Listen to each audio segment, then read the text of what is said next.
Welcome to the James Bardolph Show, featuring cameo appearances from FACEIT and ECS. We are in Santa Monica, and you're seeing lots of places that I've never been to because I barely leave the office. I leave the office to take a shower and wipe my ass, and I come back and play more Counter-Strike or commentate it. One way or another, that's pretty much what I like to do here. Although today, I'm actually going to be playing some football, though I am considering cancelling it so I can go and play some more Counter-Strike. Anyway, we're going to get through things quickly because we're a little behind schedule today. It is a North American region now, and it's time for the grand final for this week. And we can get straight into the Veto and see where Cloud9 and Evil Geniuses are going to be playing. It's going to be an interesting one. But where will it take place? Again, we're still seeing the Insta bans from Vertigo in pretty much every match in every region, while those new changes are still very, very new off the press. Train, Inferno, and Dust 2 will be the battlegrounds for Cloud9 versus Evil Geniuses. Who do you think is going to win? Well, Cloud9 finished their series versus Furia super strong. Right.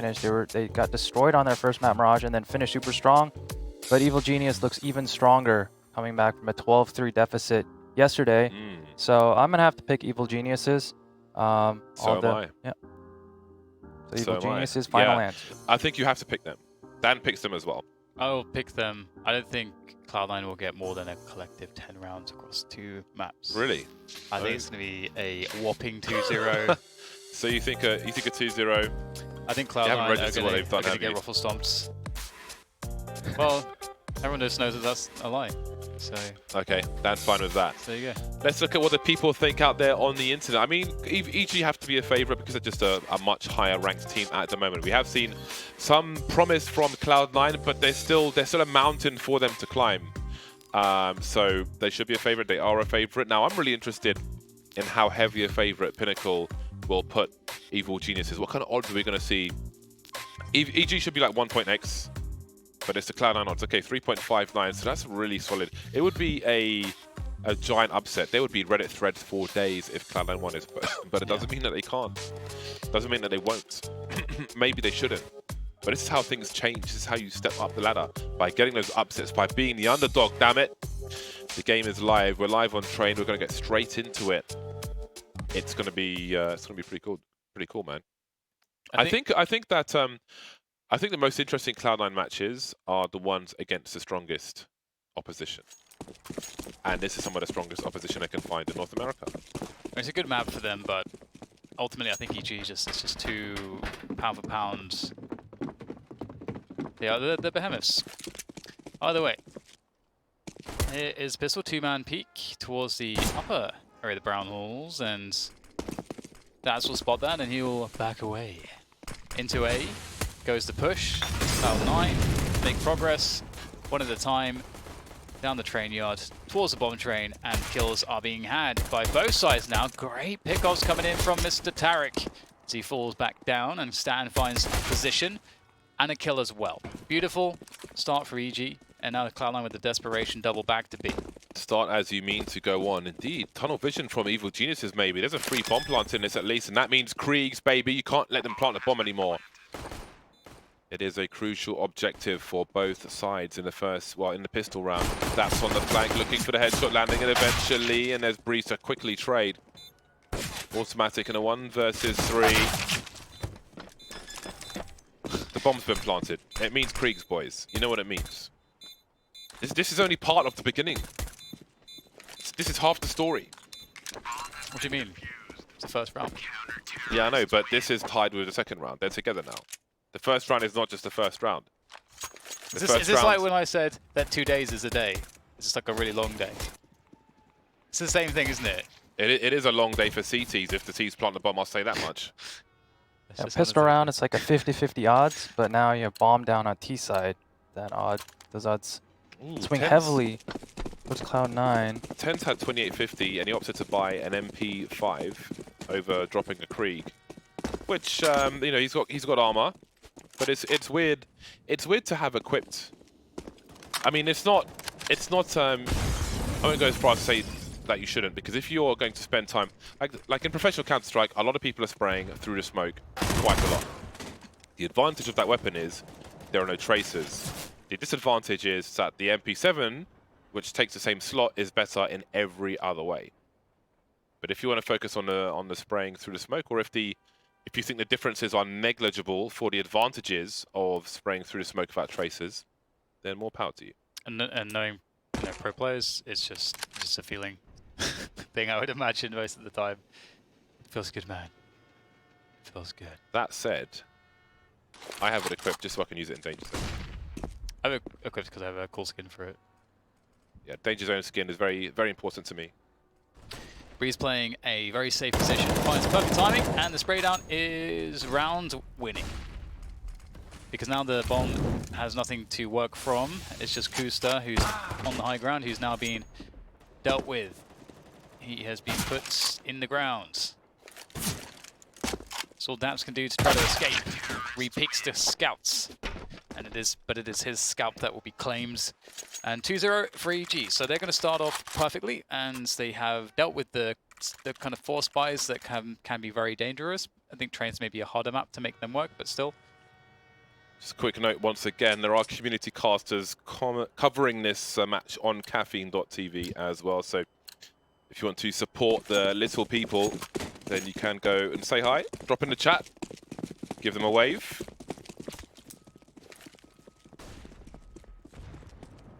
Pistols for Cloud9.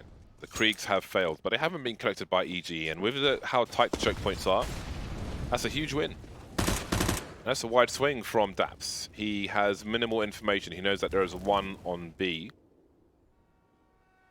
It's a good pick off from Stan as well. All the info. Sees the bomb too. Dies, but sees the bomb. It's good enough. Down goes the bomb to the bomb sites. Might actually get a plant if there's no nades, which is why Automatic decided to plant on go for the side plants. He's protected against some of the initial nades. So the bomb money's there at least, but another round for EG. They only lose 2 players, which is acceptable. You'll take that all day if you're Cloud9. They had nothing. They get 2 frags and the bomb down. We see an early op from Mixwell. And we got 2 ops from Evil Geniuses, so Stanislaus switching it up.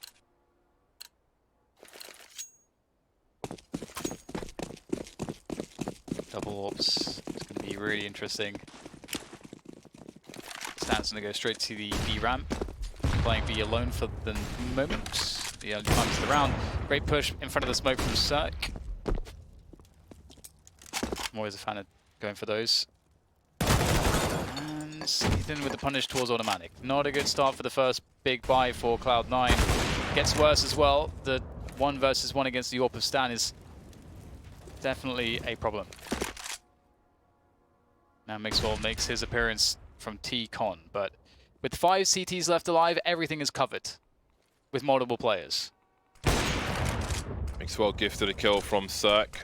Looking for info, but again, there's too many man. Tarek will trade, leaving Daps to creep with the Krieg. 1 minute on the clock, it's a hell of a long time. He has the bomb. No one's focusing on Ivy for now. Breeze turns around to do the job. So it's a rough start for Cloud9. 0-4 likely to score. T-side of trade not the easiest. So if you also look where the X's are on the map for the T's, they're all extremely spread out. Basically every single person on the team got picked off in a 1v1 on T side. 1v1, 1v1. They're all 1v1s. Another 1v1. I mean, at that point you have to take the 1v1s, but Cloud9 failed at the picking style pretty badly there. It's definitely worrying. First gun round, you have a full buy, and you spread the map to try to get some map control, and then you're just picked off at every single location.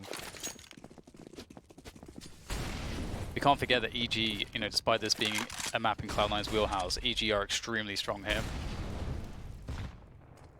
Game against Astralis, the Major, I think is proof of that. One of the best matches of the Major, perhaps, on this map. Many overtimes were had. They have made it to the bomb site, Cloud9. Some damage is being done here by the Cloud9 team. They picked up some guns as well, so it's going to be quite difficult to get back in, but he's made some headway. Indeed he has. Ethan creeping towards the site, avoids the flashbang.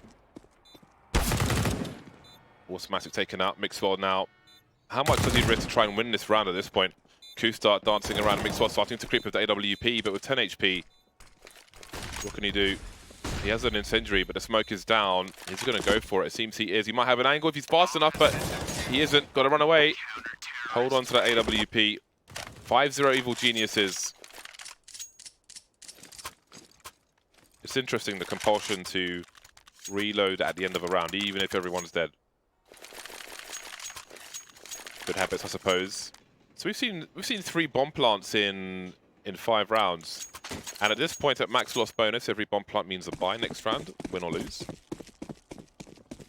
And the Krieg party is here. Get your bikinis out. 4 Kriegs and the AWP. 5 scopes on deck for Cloud9. Can it change their fortunes? 10s and automatic, both looking for their first frag. Yeah, so it's definitely at this point, you know, you're not going to see that 1-for-1 type situation because we have so much focus together on Ivy. Boost over the top of the smoke. Not going to find anything there, Mixwell. And the re-smoke comes in from Breeze. And one thing that's cool here, you can tell from EG already, is they're playing extremely passive. Don't have any forward positions on the A bomb site. Perhaps they don't deem it necessary.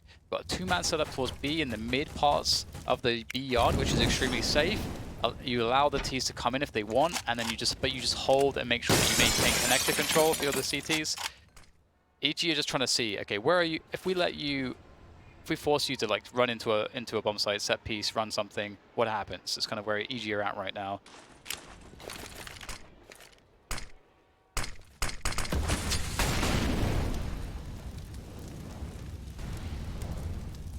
Ten's looking for something up Ivy. Cloud9, if they... Breezy too smart, he goes for the smoke. That's a good trade. It is, it gives him a lot of position around that Ivy area. Can win the bomb plant later on, and time is low. That spray from Ethan is nasty. Cirque being dropped elsewhere. Ethan holding down the bomb site, now the bomb's on the floor. 10's the last man standing. 1 versus 2 with 20 seconds on the clock. He's got to go for elimination, surely. And I love how EG played that. Like, it's just a dream from a CT defense. Everyone's covering exactly the right thing. The way that they read the push as well is amazing. Like, they just knew where every player was coming from, had good timings. It just looks like it's so safe.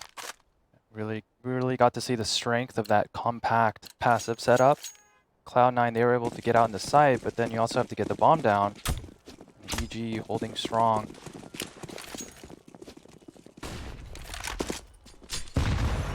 Both teams on the buy once more. Mixwell looking for a misstep. Tarek is pretty close.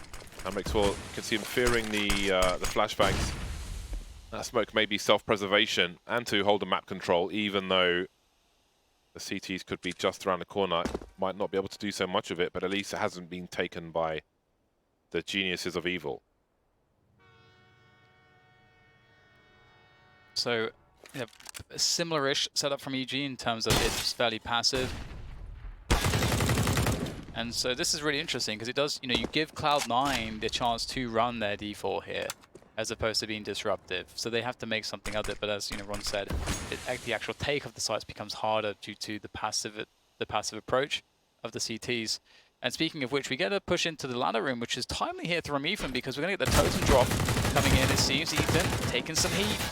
Cirque is able to get a pick towards upper B meanwhile. As Ethan still has position here, they may not expect this. We get daps down to 2, spots 2 players, and everyone's rotating in time. The fight for Ivy continues. It has been lost by Cloud9. That makes the bomb plant a lot harder. Cirque continues to be Cirque. He sees the trajectory. Maybe the molly was supposed to go between the trains. It doesn't, and Cirque's still on the train. That leaves Mixwell alone. He sees Cirque, but he can't do much about it. Cirque, or whoever it was. 4 kills for Cirque. He's everywhere in that round. And Cloud9 are still looking for their opening round in this game of Train. 7-0 for Evil Geniuses. EG are playing beautiful CS. Like, they're playing a style where, you know, again, like, you can have loads of different strategies and setups on the CT side, but their strategy is just extremely passive and trying to have no leaks at all, and basically putting Cloud9 into a position where they have to force the opening with utility and team play. And if you can't do that, then they're not going to win any rounds at all. There's going to be they might not win a round. Yeah, and I really like the approach to play passive on CT Alley and not giving Cloud9 any chances to get any picks anywhere. And Breezy's winning those alley duels. It's important to hold that part of the map. We were critical of 10.44. Tenz's alley play as well. He could use to what he could definitely do with copying some of the way that Breeze is approaching it. Pretty rough for Cloud9 so far. Train can be that way sometimes on the T side.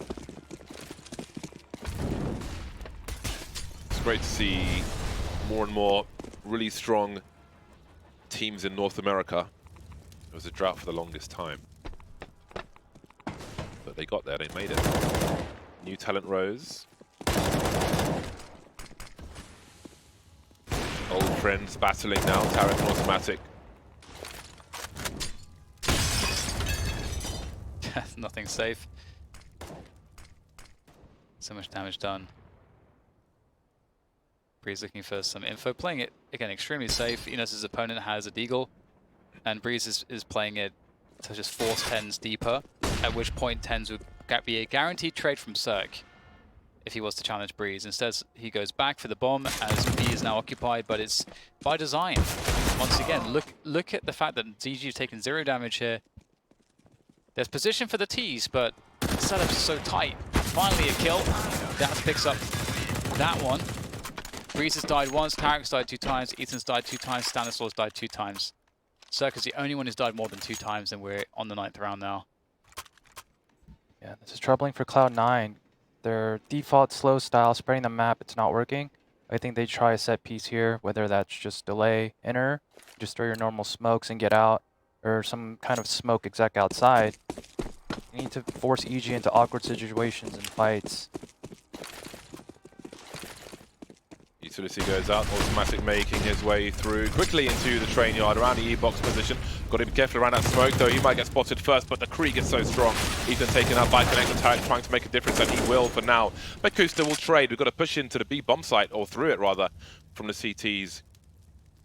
Stan's made his way through. He will have heard Kusta up the ladder, and Kusta might just lose the bomb here. Shooting the glass, Stan's going to get a free kill in most cases. Oh, no. No one's near the bomb now, it's fallen to pieces. They know Ten's the last man standing. Does he jump through the smoke? He does towards Hell. But Cirque is creeping. Aiming at Sandwich. And it's number 9 for Evil Geniuses. The bomb plants have stopped as well, we should note. The last 4 rounds have been straight up elimination wins for Evil Geniuses. So the success for Cloud9 is quite limited at present. Yeah, it really is. And that was a scrappy, brawly kind of round, which is, I think, what Ron was asking for. And I think, given that the defaults haven't been working, it's pretty like the set pieces is pretty much all that you're left with. Getting those players into positions to frag. And it was pretty close. So, definitely an improvement. Going for it again, it seems. Ten's running out of ladder room as quickly as possible. And definitely looks a bit more awkward for EG, but you can see they're holding that compact, tight setup towards the bomb train still. Cloud9 have to try to find a way to punch through it, but they are unable to so far.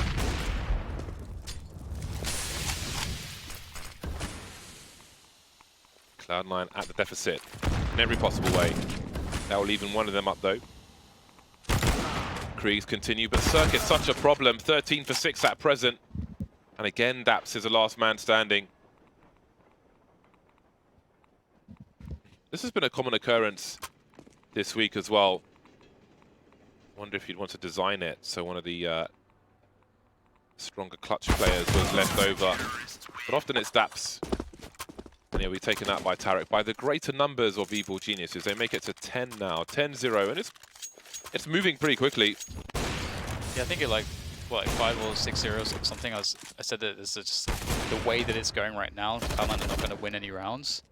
This is the pick of Cloud9, by the way. And the thing is, normally in CS:GO, you always feel like, okay, you can pick up a round. But the thing is, EG are so consistent individually, and the way that they're playing is without giving any gaps. And Cloud9 haven't shown that they can force any gaps Cloud9 lost to EG 13-16 on train 4 days ago.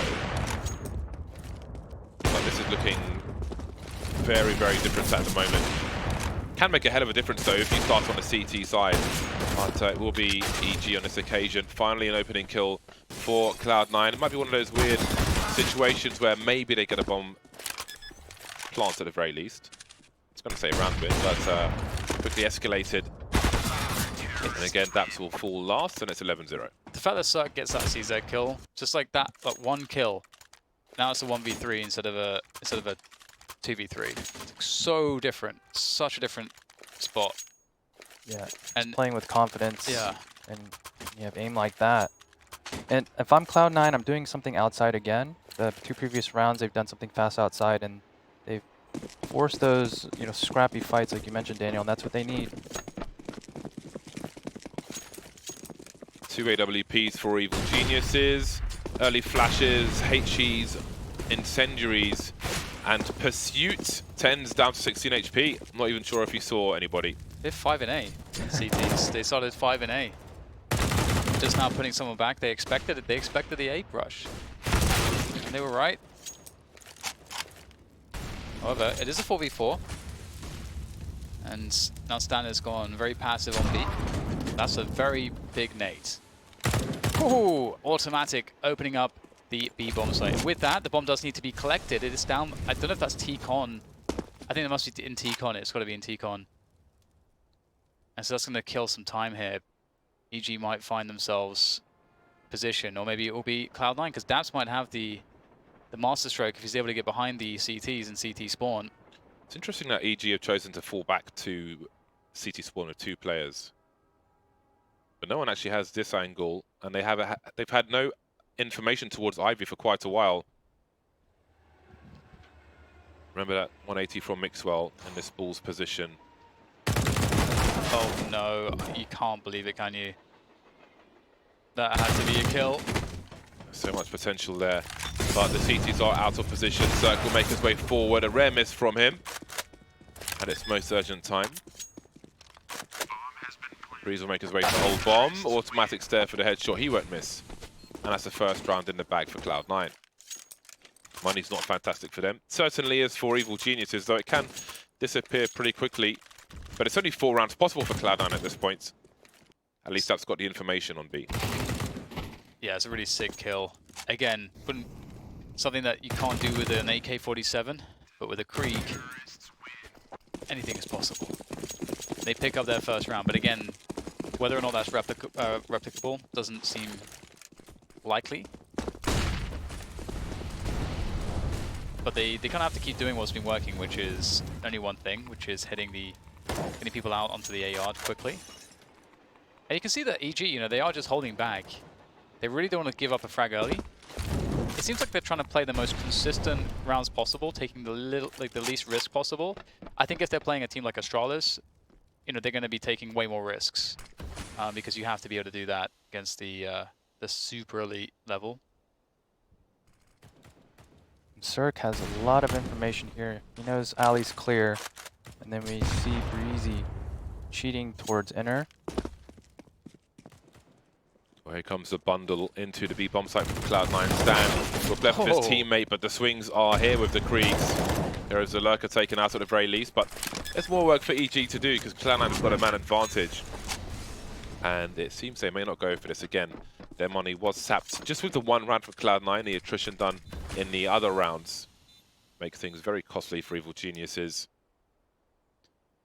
I mean, credit to Automatic, because I think, the level of impact from 2 kills that he has had, the 1 kill this round and the opening into B in the previous round, has put C9 in a position where they can win the rounds.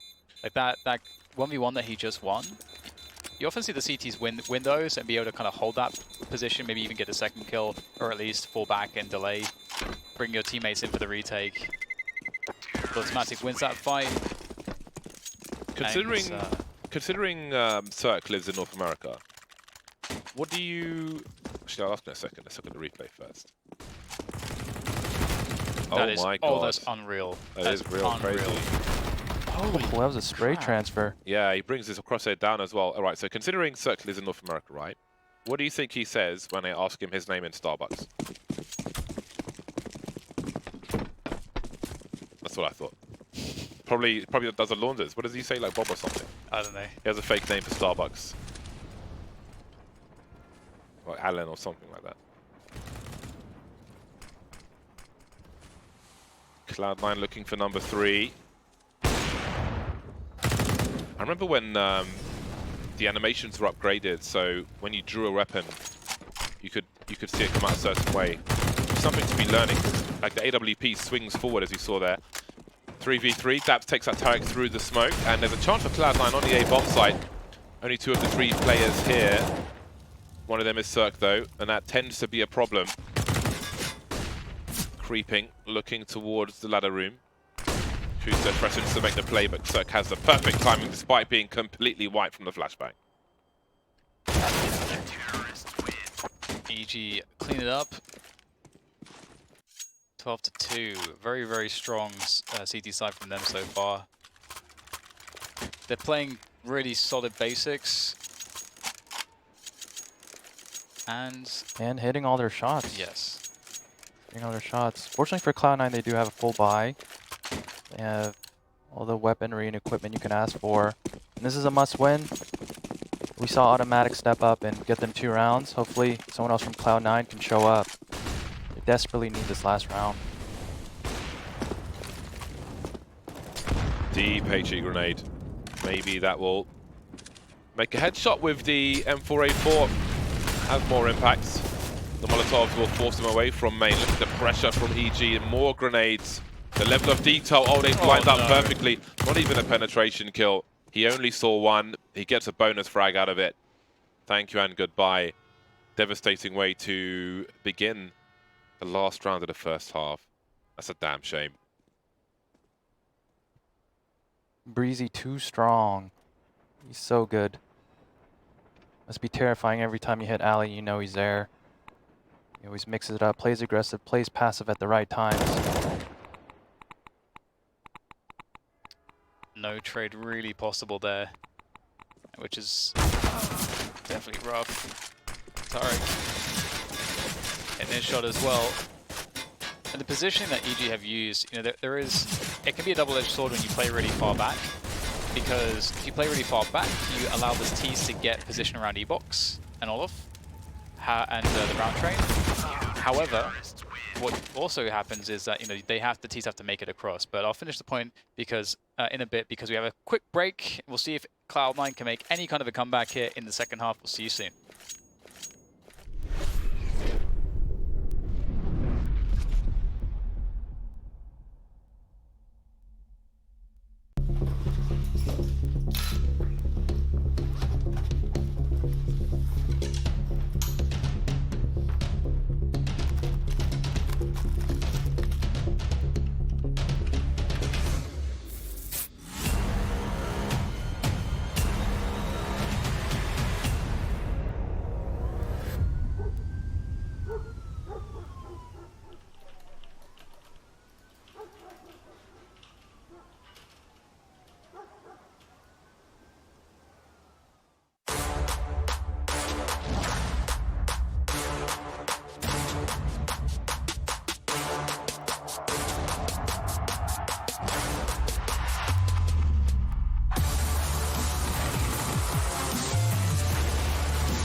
Up your game. 128-tick service for the smoothest, most responsive gaming experience ever.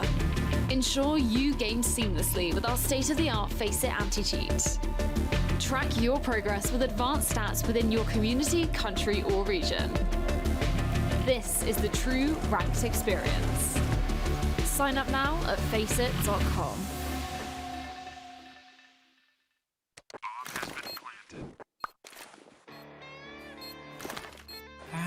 Cool, right? Want to know where I got it?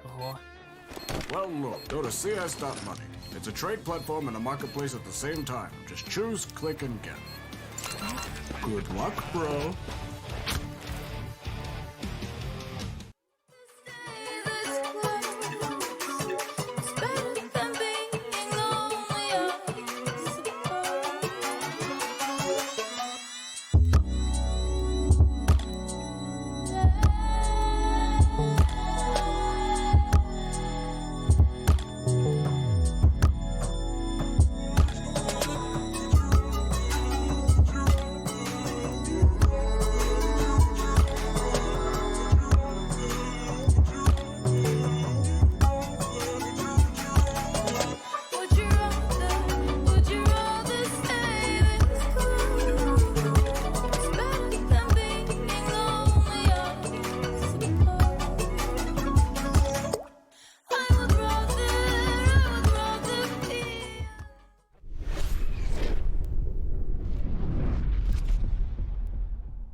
Welcome back. Your eyes do not deceive you. This has been a complete schooling. EG playing a really passive style on their CT side generally, and executing it to perfection. Cloud9 not really finding any openings. If not for automatic, it'd probably be 15-0. We'll see the push coming through Ivy. Bomb in hand for Mr. Cirque, and they will get the 2 entries. So it's looking pretty good. They've got position. They're moving towards the bomb train. Mixwell is definitely very important around camera here. If he can catch a couple players moving across, that'd be key. Oh, there's a lot of whiffs coming in. Cirque jumping around, actually gets the kill somehow. Still a little bit cheeky. And the worst has happened. EG have won the pistol, leaving Cloud9 very little chance accepted. They have to just force buy continually now. Yeah, there's no chance for the Kriegs either, because they're on a CT side. This is a Krieg donation. What you gonna do, brother? Evil Geniuses, rushing alley. And a good rule of thumb, if you're rushing alley and you're the first one, try to jump those corners, jump the angles. And that's exactly what they did, and it's very difficult to hit headshots. Okay, can he make it past? Can he make it past?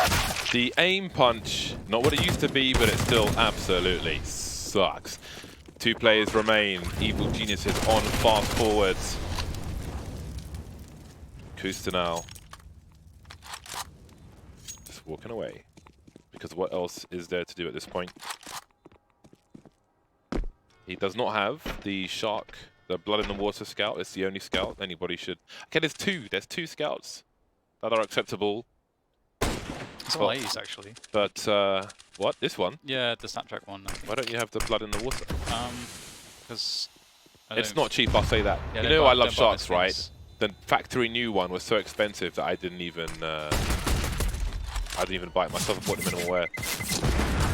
And even when there's no difference, I'll mostly buy the new one. But it was even too expensive even for me to set fire to my money. How expensive? It was quite a few hundreds of pounds.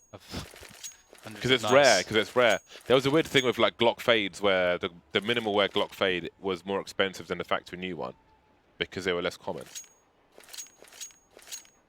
I mean, I don't know if there was like a fade thing going on. I'm not that nerdy into it, but yeah, it just made no sense. Anyway,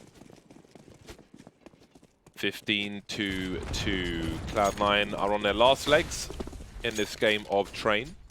The pick of Cloud9, starting on the T side, sometimes things really don't go your way. It's certainly the case here so far.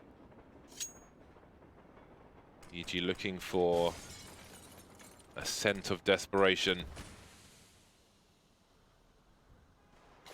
No noise. I like this.